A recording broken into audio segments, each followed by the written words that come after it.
Welcome to the Global Robotic Assisted Surgery Podcast, or GRASP for short.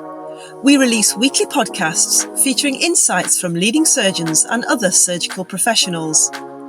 Our host for today is Professor Hitendra Patel, who is a global key opinion leader in robotic assisted surgery, a global key opinion leader in telesurgery, and editor-in-chief of the World Journal of Clinical Oncology. We hope you enjoy the GRASP podcast. Welcome to the Global Robotics Assisted Surgery Podcast, or GRASP. I'm Professor Hitendra Patel, and on our episode today, we have the excellent surgeon, Dr. Carlo Bravi. Welcome, Dr. Carlo. Thank you, Professor. It's a great honor to be here, having this lovely chat about robotics. Really pleased and honored to be here. Thank you for the introduction. Absolute pleasure. So let's just get right into it. Our audience, they generally like to know a bit about the surgeons we have on, simply because it just helps them, I think, navigate their own careers. So we'll just spend a little bit of time about you, if you don't mind, and then the rest of the time about your work, if that's okay. So can you just tell us a little bit about your background, where you came from, how you got to where you are? I mean, for example, Bologna, I know, is one of the oldest universities in Europe, if not in the world. And I know you studied there. So maybe start there and then we can work our way forward. Yeah, sure. Yes, as you said, Bologna is, I think, either one or the second oldest university in the world. And I started there, my med school. I'm not originally from the city. I'm originally from, let's say, 1 hour south of Bologna. Is a small town called Pesaro. And I moved for medical school, and where I started my exposure, I would say, to anatomy. They have really good facilities for cadaveric dissection. So I was exposed in the first place since med school to this kind of experiences. I had also the opportunity to spend 1 month abroad in Buffalo, in the US, doing cadaveric dissection and really deep studies on anatomy. After that, I moved to Milan, to San Raffaele, Milan, which is one of the most important centers, not only for urology, but in healthcare in Italy, Europe, and I would say also globally, where I completed my training. But at the same time, while being there, I was given the opportunity for experiences abroad. Is something that I always prioritized in my career.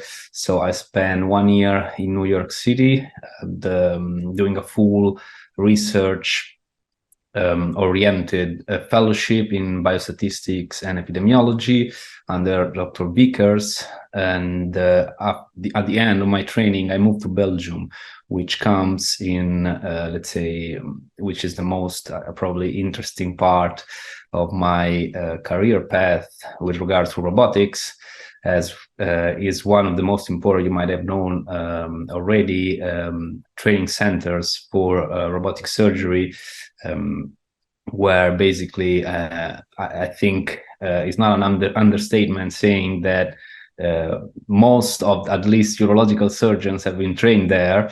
They have really an established robotic training program, and as well as facilities, because of course robotic surgery requires facilities for that. And there's a corollary training center called Orsi Academy, which is close by, where I spent more than 2 years there, being exposed to different robotic platforms, because I was lucky enough to be there while this kind of evolving field brought new robots into the market. So I was there while, for example, the Medtronic Hugo Ras was brought to Europe, and we performed the first procedure in Europe. It was a radical prostatectomy, but that we took it like from there, and other specialty came over, other robots came over. So that is kind of my experience in robotics, and after 2 years and a half, I moved to the UK, where I'm currently based. I started in June at the Royal Marsden in London, where I'm currently working, while beginning of next year I will move to Northampton, where I will take off a consultant position beginning of 2024.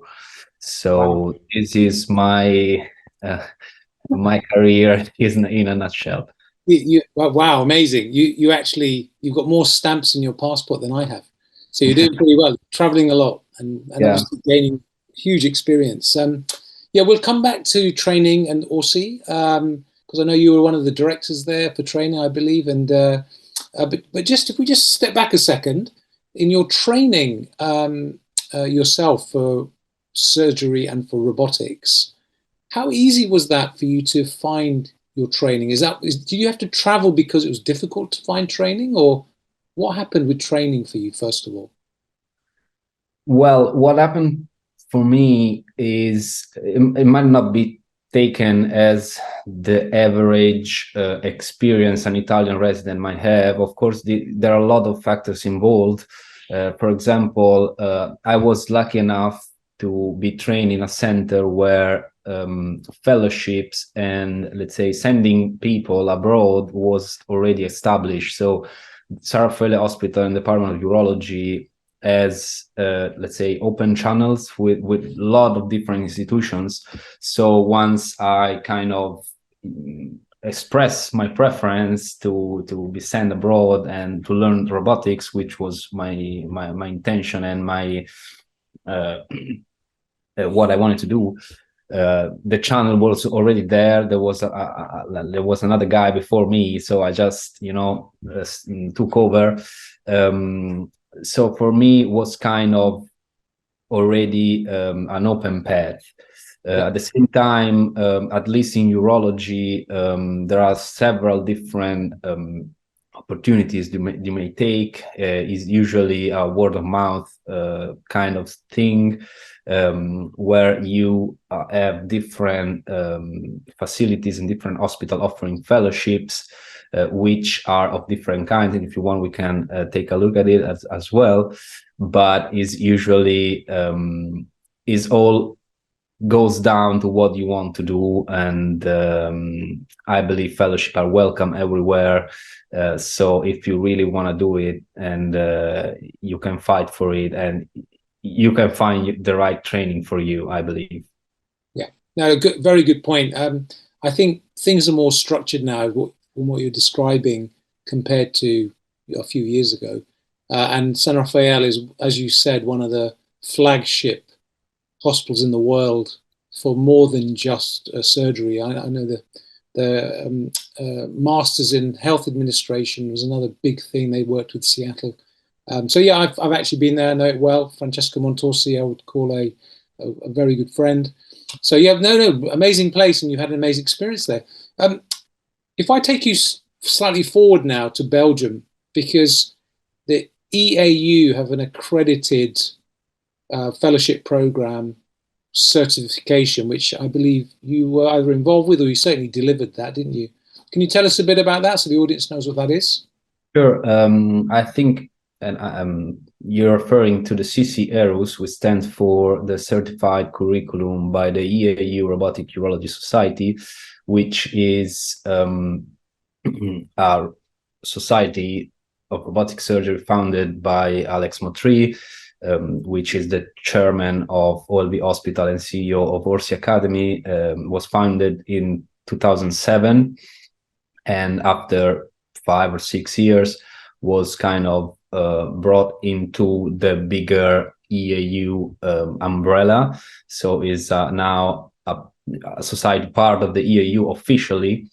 And the CC-ERUS was the first certified curriculum worldwide for robotic surgery, which means that there's a specific stepwise approach to a certain procedure. We're talking about radical prostatectomy, which for urologists, I know our audience is not just urologists, but for urologists is kind of the first probably the first operation everyone is trained with in a way.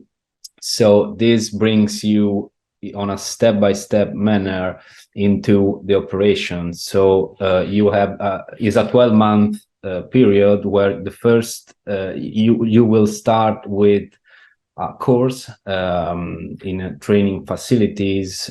Usually at Orsi Academy is one of where I was exposed, and I was training people for a week, where you start with dry labs and with simulator, then dry labs, wet labs, where there are dog and pig models performing the procedure. Once you go back home, you have 12 months to complete a procedure. And at the end of the fellowship, at the end of the 12 months, you have to send a video and show where, of course, your supervisor certifies that is you operating, because robotic surgery is like only endoscopic view. You have to send this video for evaluation. So once this is evaluated, you are granted the completion of the CCL, the curriculum. And tell me, that's in Europe. What about in the United States or North America? What do they use to certify robotic surgeons over there? Are you aware of that? I think this is not extended there, at least as far as I'm aware. What I'm aware of is training provided by manufacturer. So once you approach robotic surgery, is in a way that the manufacturer, and of course we're talking about Da Vinci for the most cases, as probably 70-80% of all robots worldwide are in the US, and they provide you with training. Of course, they also have they have good a structured curriculum, but this goes under I think a different path than EAU kind of training, which relies on this kind of training facility locally. Yeah. I mean, just for the audience, just to add to Carlo, your very extensive response, just to add a few things. I mean, the UK have their own program they use also via the Royal College of Surgeons in Aalst. The United States, due to each state having slightly different laws, I just need to just say this, they have slightly different training requirements. But in essence, you're saying that there's this stepwise approach using simulation, non-human models, right up to human. Recently, you guys were involved with using things around, not AI, but video-related teaching using cartoon and graphic type models. Did you get a chance to use any of that in your simulators, or is it just the basic single simulator made by the manufacturer? No, we kind of create that kind of material, both in terms of what you have to do and what you have to avoid. This goes on kind of a step back. It's not a procedural training. It's kind of all basic surgical training that goes on before you approach the operation. Of course, in a way, it involves translational skills like suturing, knotting. It's like all skills a surgeon needs in every specialty. So every surgeon dissects, every surgeon sutures. So these are basic skills that are deployed. These training exercises are deployed with the aid of cartoons, as well as superimpression of imaging. And also something that is going on and at Orsi is rapidly developing is the involvement of I wouldn't say AI, but at least instrument recognition for automated scoring of trainees. So meaning you have the video, you plug it into a machine, and the machine recognizes the errors the trainee do. Yeah. So yeah, exactly. And I was going to just add motion detection measurements. Efficiency of motion is one of the other measurements now that people are using in many specialties. Tell me, you talked about the surgeon training. What about team training? How do you train your assistants, the nurses, the anesthesiologist? So just give us a little insight into that. Yeah, is part of the same approach. Basically, as I said, the stepwise approach for a procedure extends to the entire team. And we're in the middle of developing, as part of the European Association of Urology, a curriculum which is similar to the CC-ERUS for table assistants, where you are scored based on common errors that a table assistant should avoid. And this goes from checking the WHO checklist beforehand till starting on consult time, and is about checking pressure points, safely withdrawing and inserting instruments under vision, trocar placement. So it's all the same approach, which is brought forward by expertise at Orsi Academy, which is called proficiency-based progression training, where you can progress based on proficiency of a certain step that you are scored about. So let's say draping, once you're proficient in draping, you move on. Otherwise, you stay in draping. So that's the only way to proceed in training. It's interesting, isn't it? With this expensive technology, all the pathways are well documented for training. Do you think if we'd applied the same training path, stepwise modular training for laparoscopy and open surgery, those would have been much better operations? Or do you think it's so much of a muchness? What do you think? Yeah, for sure, this has advantages, proven advantages, and I think what really makes robotics into it is that you see things in robotics, because the video you have is exactly what the surgeon looks at. So you have a good image and is a stable image, while open surgery requires a lot more, has a lot of difficulties. You have to, plug the camera at the end, but then it's shaking, it gives you headache, and so it's really hard to follow. I think these are the main difficulties, and the reason why open surgery doesn't have this kind of background and development in a way, as you always do a different thing. While robotics allows you to say, okay, last time I did the right thing, so I'll repeat, or at least you can see someone else more expert than you and copy in a way. And so I think that's the biggest advantage, is that you have a direct vision of what is going on. Well, that brings us nicely on to the next thing I wanted to talk to you about. Because you are so heavily involved with training and the certification of surgeons in your 2 years in Belgium, and I'm sure you've continued since then. The one of the big issues with surgery in general in the modern era is quality control and quality assurance. Now, robotics lends itself well to quality assurance because you can effectively video every single operation. So therefore, you can see when things are to a certain standard or not. And there are several clinics in the world, several hospitals in the world, where the outcomes for surgery are superb because all surgeons in the facility follow the same stepwise approach. Now, are you an advocate of videoing every video in your hospital that you work at? And you can anonymize them, but basically reviewing them like in an MDT or clinical governance. Do you think that's a good thing to do? Yeah, definitely. I think it's the way forward. And of course, everything is many factors are always involved in this kind of talks. And you should record for many reasons. So one is training. You can train yourself, you can train someone else.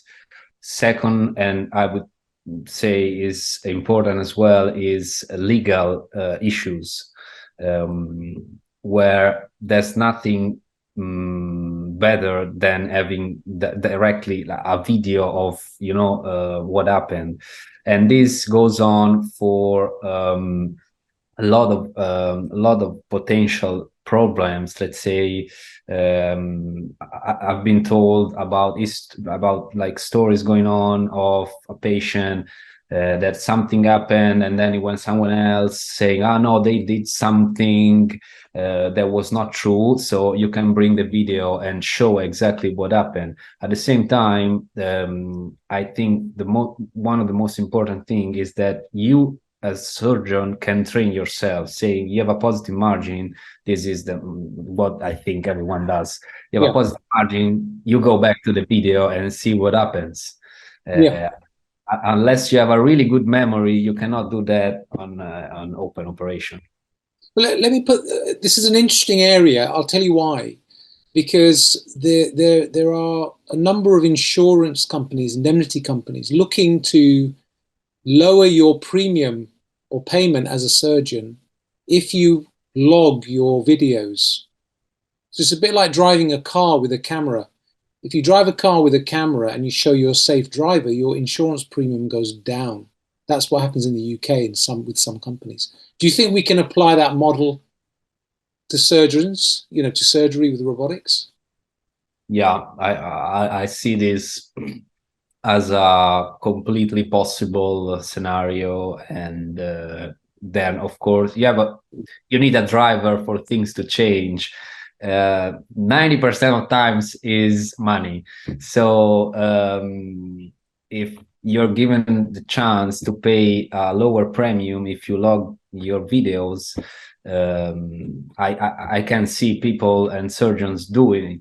Because at the end of the day, if you do this job, you're aware that everyone has complications.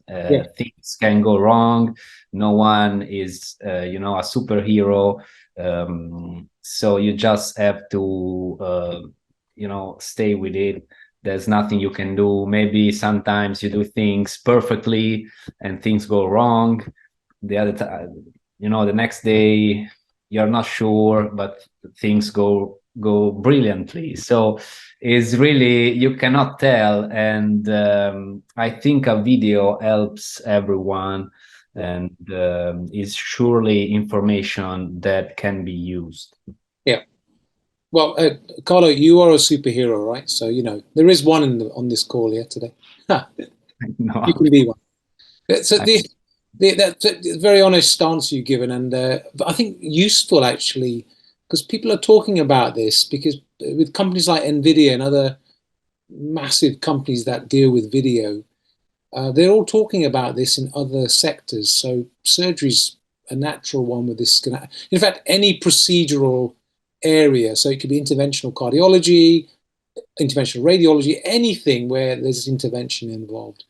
So let's move on. So by the way, thank you so much so far. What you've explained is very clear, lots of depth. Thank you for that. Now, if we just move slightly, with you moving to different countries regularly, how have you found the different organizational things when you go to different hospitals? Has it been easy for you? Have you managed it easily, or have people helped? How did you navigate that? Different countries, working as a fellow and as a consultant? Yeah, I kind of bring bits of every system, every country with me, which I think enriches my career and my professionalism. Meaning that you need mentors and you need a clear vision of things, and the added value of traveling. And I think this spans over your lifetime, not only your work, is seeing different way of doing things. So you kind of can can take the best part of each system, each hospital, and bring them with you along, and forget about what you don't like, and eventually you kind of need to settle somewhere. And that's probably why I landed in the UK.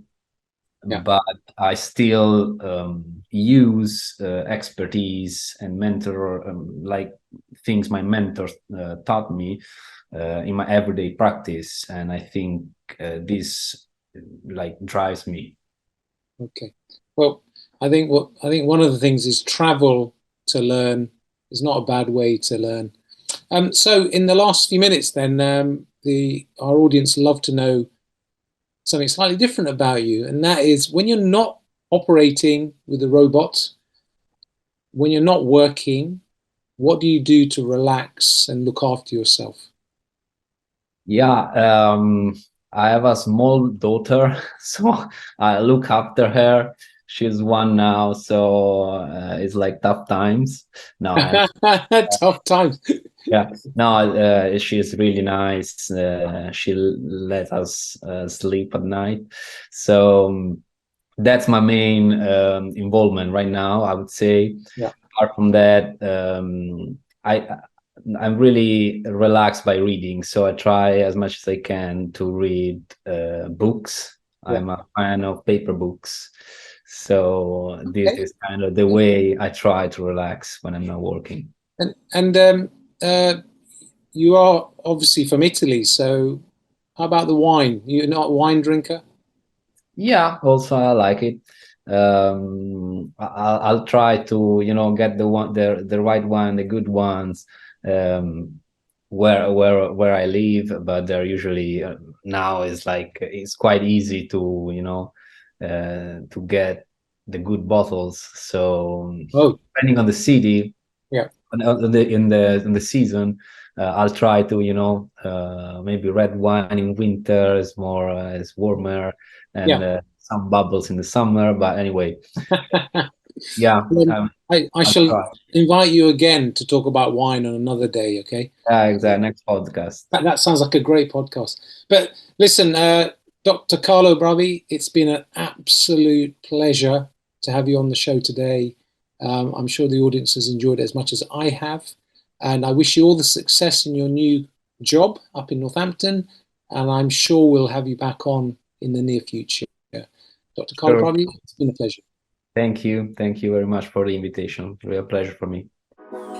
Thank you for listening to the Global Robotic Assisted Surgery Podcast, or GRASP for short. Please subscribe to be updated with all of our new podcasts coming out. If you would like to learn more about robotic assisted surgery, please go to www.roboticsurgerypodcast.com.